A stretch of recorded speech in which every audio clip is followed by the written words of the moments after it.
और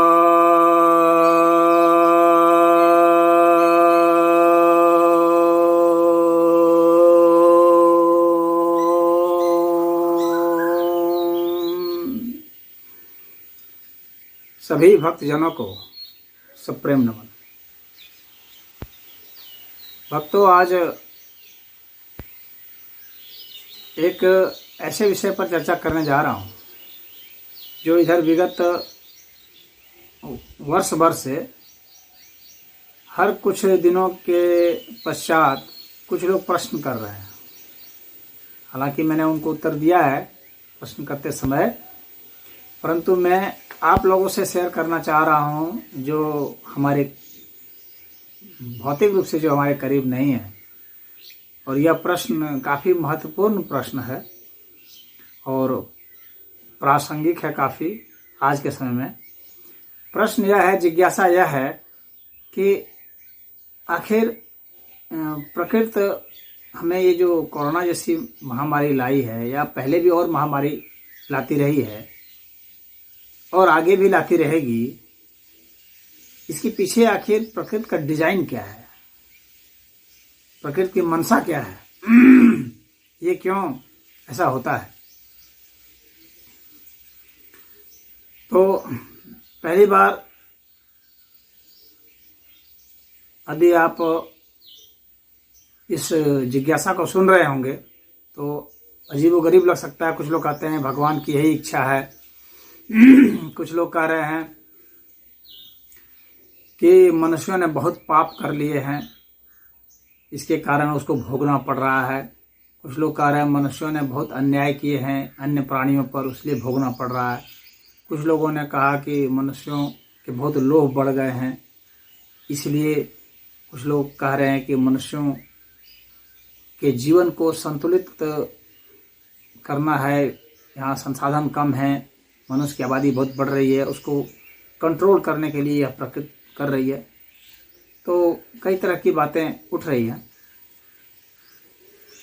अब हमें एक एक इसमें से हर जो बातें कही गई हैं, सब बातें कहीं ना कहीं कुछ ना कुछ अंश में सही है, इसमें कोई दो राय नहीं है। पाप भी बहुत बढ़ गए हैं और लोभ भी बहुत बढ़ गए हैं, मनुष्यों ने दूसरों पर अत्याचार भी शुरू कर दिए हैं और संसाधनों के लिए बहुत कंपटीशन हो गया है, इसलिए हिंसा भी बढ़ गई है। और ईश्वर की तो इच्छा खैर होती ही है,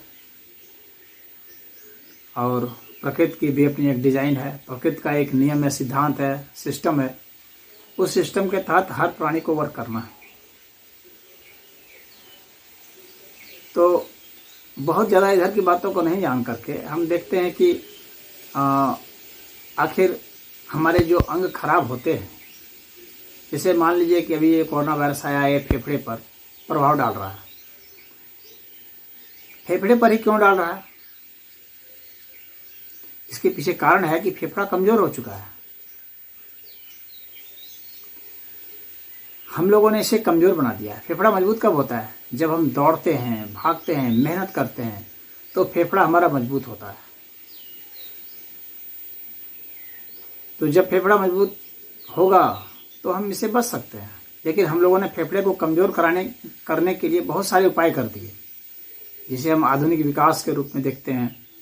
आराम तलबी हो गए, जिसमें फेफड़े को ज़्यादा जरूरत नहीं पड़ रही है, दौड़ना नहीं पड़ रहा है, चलना नहीं पड़ रहा है। साधारण सी चीज़ में भी हम लोग बाइक से चले जा रहे हैं, कार से चले जा रहे हैं, हवाई जहाज, हेलीकॉप्टर, इनका प्रयोग कर रहे हैं। सीढ़ियों पर नहीं चढ़ते हैं, लिफ्ट हम लोग के लिए बन गए हैं। तो फेफड़े को मजबूत बनने के लिए हम लोगों ने कुछ भी नहीं किया।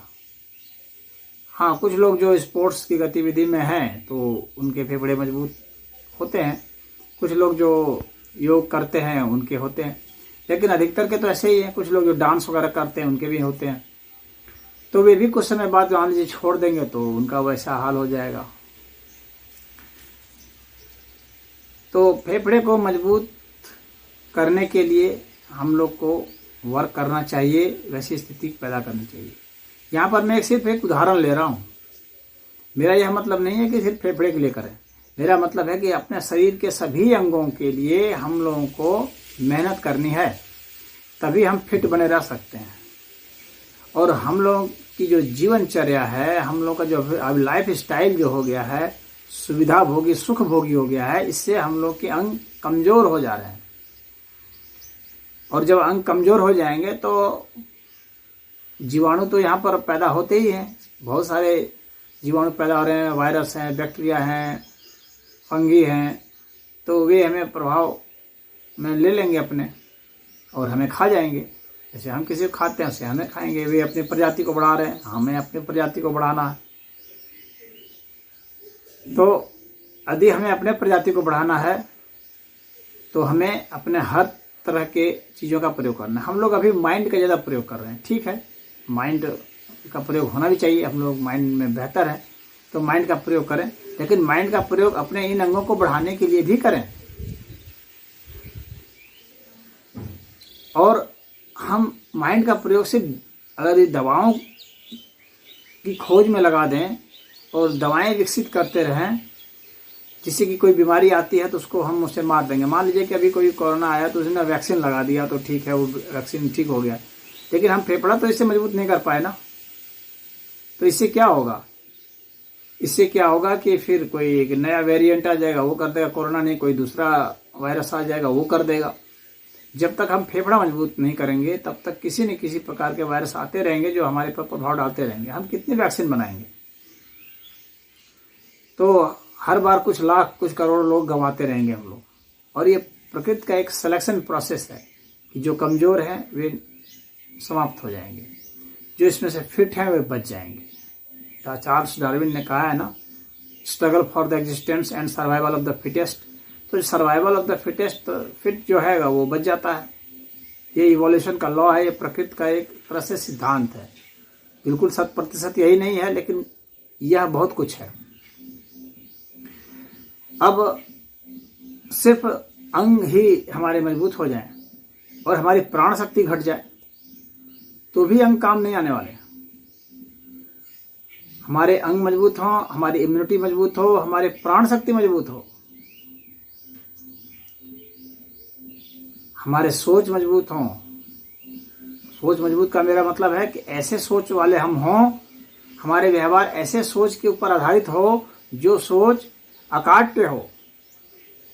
क्योंकि यदि हमें संशय होगा तो हमारे में जहर बनेगा और हमारे भाव बदल जाएंगे।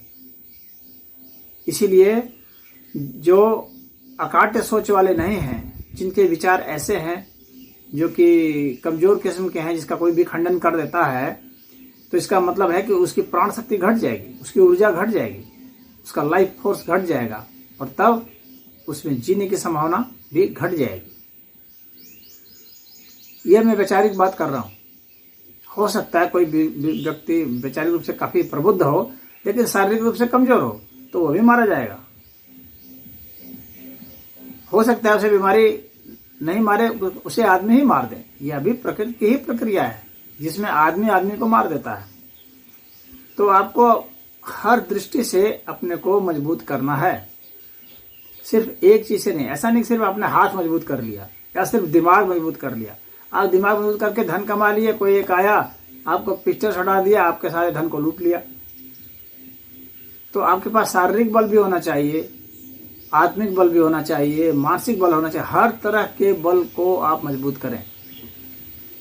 यदि मानव जाति को लंबे समय तक रहना है तो उसे अपनी हर इंद्रियों को, आंख, नाक, कान, मुंह जितने हैं, इन सब के लिए कुछ न कुछ शोध करना है और कुछ न कुछ परिश्रम करना है। इन अंगों को मजबूत करना है, इम्यूनिटी को मजबूत करना है, प्राण शक्ति को मजबूत करना है, अपने विचारों को मजबूत करना है, अपने भावों को मजबूत करना है, विपरीत परिस्थितियों में साहस बनाए रखने की ताकत को मजबूत करना है। सामान्य लोग, बहुत ऐसे लोग होते हैं जिनके पास बहुत ताकत होती है, लेकिन जब परिस्थितियां डगमगाती हैं तो वे सबसे पहले घबरा जाते हैं। ऐसे बहुत बलवान होंगे, राइफल चला सकते हैं, बहुत बड़ा बड़ा वजन उठा सकते हैं, लेकिन रोग के आने के बाद घिघी बन जाती है। मृत्यु सामने हो तो चक्कर आने लगता है। इसका मतलब है कि प्राण शक्ति कमजोर है, शारीरिक शक्ति मजबूत है, लेकिन वैचारिक शक्ति कमज़ोर है, भावना की शक्ति कमज़ोर है, प्राण शक्ति कमज़ोर है, आत्मिक बल कमज़ोर है। तो इसलिए हर तरह के बल को, चाहे आपका शारीरिक बल हो, चाहे मानसिक बल हो, चाहे प्राणिक बल हो, चाहे आध्यात्मिक बल हो, नैतिक बल हो, हर तरह से आपको बलवान बनना है। आर्थिक बल हो, यदि कोई दीनहीन है, उसके पास पैसे नहीं है, तो भी वो मर जाएगा। तो हर तरीके से बलवान आपको होना पड़ेगा। इसके लिए हर तरह के परिश्रम को करना पड़ेगा। लोग अमूमन आज के समय में अधिकतर लोग जो रेस में लगे हैं आर्थिक बल को मजबूत करने में, उनको लगता है इससे हम पद प्रतिष्ठा पा जाएंगे। तो आर्थिक बल को मजबूत करें, इसमें कोई बुराई नहीं है, लेकिन संतुलन बनाते हुए। ऐसा नहीं कि आर्थिक बल को मजबूत करने के चक्कर में आप शारीरिक बल को घटा दिए, तो फिर आर्थिक बल क्या करेंगे लेके, जब आपका शरीर कमजोर हुआ, शरीर मर जाएगा, बहुत जल्दी रोग के द्वारा पीड़ित होकर के मर जाएगा।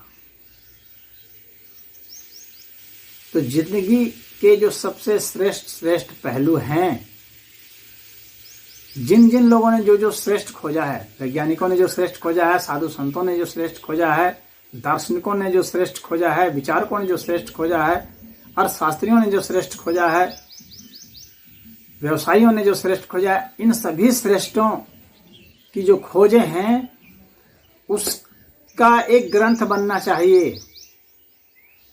जो डॉक्टरों ने जो श्रेष्ठ खोजा है, जो न्यूट्रिशनिस्ट हैं, उन लोगों ने जो श्रेष्ठ खोजा है, इन सब की एक पुस्तक बननी चाहिए जो हमारे सर्वाइवल वैल्यू को बढ़ा देती हो, और उसको पढ़ाना चाहिए। वह भी एक कोर्स होना चाहिए। सब जगह से श्रेष्ठ चीजों को चुन करके जो हमारे जीवन के लिए उपयोगी हैं, बहुत ही उपयोगी हैं, बल्कि उसके नहीं जानने से हमारी सर्वाइवल वैल्यू घट जाती है, तो उसको हमें कोर्स में लाना चाहिए, उसको हमें बताना चाहिए। वह व्यक्ति उस पर अमल करता है कि नहीं करता है, ये उस पर छोड़ दिया जा सकता है, उसको ट्रेनिंग दी जा सकती है, लेकिन कम से कम उसको नॉलेज तो देना ही चाहिए कि देखो यही श्रेष्ठ चीजें हैं और इसे तुम्हें जानना है, और इसके बल पर ही तुम अपने को जीवित रख सकते हो बेहतर तरीके से। तो जिस धारा में जो श्रेष्ठ चीजें हैं, यह नहीं कि एरा गैरा कोई भी चीज डाल दिए, सिर्फ जो श्रेष्ठतम चीजें हैं उन्हें डालिए, उन्हें पढ़ाइए हर क्षेत्र के। तो आप देखेंगे कि व्यक्ति कितना पुख्ता हो गया,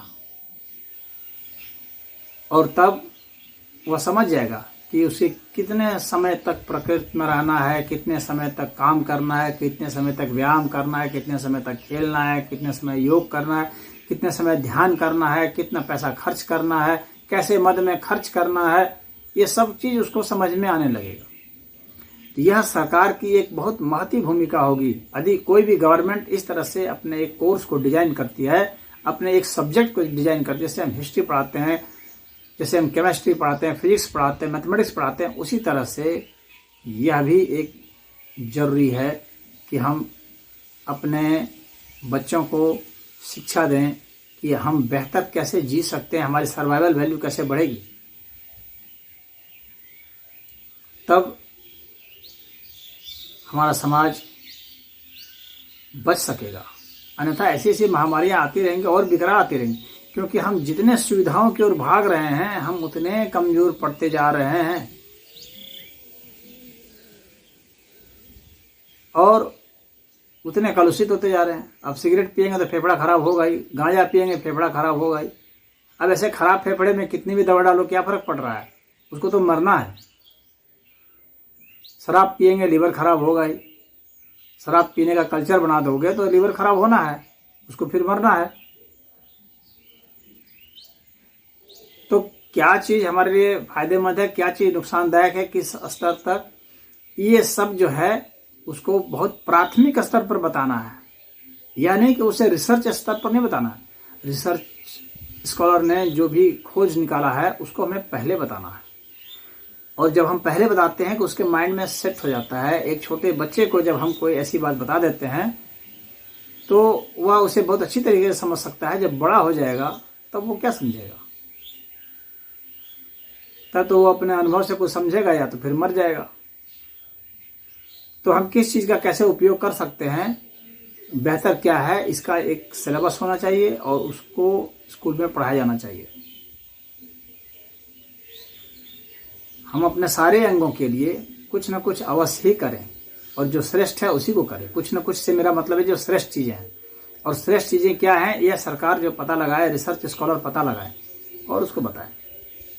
तो इतना ही मैं इस विषय पर कहना चाहता हूँ। तो इस प्रकृति का डिजाइन यह है कि हमें बेहतर की ओर ले जाए। प्रकृति यह चाहती है, प्रकृति का उद्देश्य हमें मारना नहीं है, प्रकृति का उद्देश्य हमें बचाना भी नहीं है। प्रकृति का उद्देश्य यह है कि जो इसमें श्रेष्ठ है वे अपने आप ही बचेंगे। उसका एक लॉ है, जो श्रेष्ठ है वे बचेंगे, जो श्रेष्ठ नहीं है, जो बदतर है, वे हाशिए पे चले जाएंगे, वो अस्तित्व उनका समाप्त हो जाएगा। तो हम अपने को बेहतर बनाने के लिए जो जो कर सकते हैं वे करें, और सिर्फ हम अपने किसी एक दवा पर या वैक्सीन पर निर्भर नहीं रहें। हम अपने अंगों को, अपने शरीर को, दिल को, दिमाग को, अपने सभी इंद्रियों को पुष्ट करें तो ही हम सही रहेंगे। और अपने उस पूरे जो हमारी जीवनचर्या है उसको फिर से एक ओवरहॉलिंग करें, फिर से उसका एक रिव्यू करें और देखें कि हमने कहाँ कहाँ गलतियाँ की हैं, कहाँ कहाँ अपने को कमज़ोर बनाया है। हमने भोजन लेना शुरू किया, उसमें स्वाद को बढ़ा दिया, लेकिन क्या हमने स्वास्थ्य पर ध्यान रखा? हम सिर्फ स्वाद बढ़ाते गए और स्वाद बढ़ाते गए तो स्वास्थ्य कमज़ोर पड़ता गया। तो हमने स्वास्थ्य पर कंप्रोमाइज कर लिया। स्वाद के कारण हम कई तरह से उसे पकाने लगे, कई तरह से उसकी क्वालिटी को खराब करना शुरू कर दिए। हम मिलावट करने लगे, उससे खराब करने लगे, आर्थिक लाभ के लिए मिलावट कर रहे हैं। तो अब इसके कारण क्या हुआ कि पूरी मानव सभ्यता एक खतरे में पड़ गई है, अनजान खतरे में, जो कि रह रह करके उभर के आता है और आता रहेगा। यह नहीं है कि ये कोरोना वायरस चिल्ला रहे, कई वायरस ऐसे आते रहेंगे, हजारों वायरस आते रहेंगे। और कोढ़ में खाज यह है कि प्राकृतिक रूप से वायरस बनते हैं और अब तो प्रयोगशाला में भी बनाए जा रहे हैं, वैज्ञानिक सब बना रहे हैं एक वेपन के रूप में। तो वे वेपन किसी आदमियों को ही मारने काम आ रहे हैं, तो मारे जाएंगे। ये बनाएंगे ऐसे वायरस, उसको मारेंगे, वे बनाएंगे, इनको मारेंगे। इस तरह से परस्पर सभी लोग एक दूसरे को मार करके ख़त्म करेंगे। तो यह भी एक प्रकृति का डिजाइन है। अब रही बात कि जो कह रहे थे कि मनुष्यों ने बहुत अत्याचार किए हैं, तो निश्चित रूप से अत्याचार किए हैं और उसका परिणाम आनेगा। हम जो भी कर्म करते हैं उसके कर्म फल तो आते ही आते हैं, तो आएंगे ही आएंगे। और मनुष्य कोई ऐसे अमर प्राणी नहीं है और अपरिहार्य प्राणी नहीं है कि जिसके बगैर ये अस्तित्व नहीं रह सकता, या जो रहेगा ही रहेगा चाहे कोई रहे या ना रहे, तो ऐसा भी नहीं है। तो इसलिए मनुष्य अपने को अपनी हैसियत से ज़्यादा नहीं आके, बल्कि एक सामान्य जो उसकी हैसियत है उसको समझते हुए व्यवहार करे तो संतुलन बना रहेगा।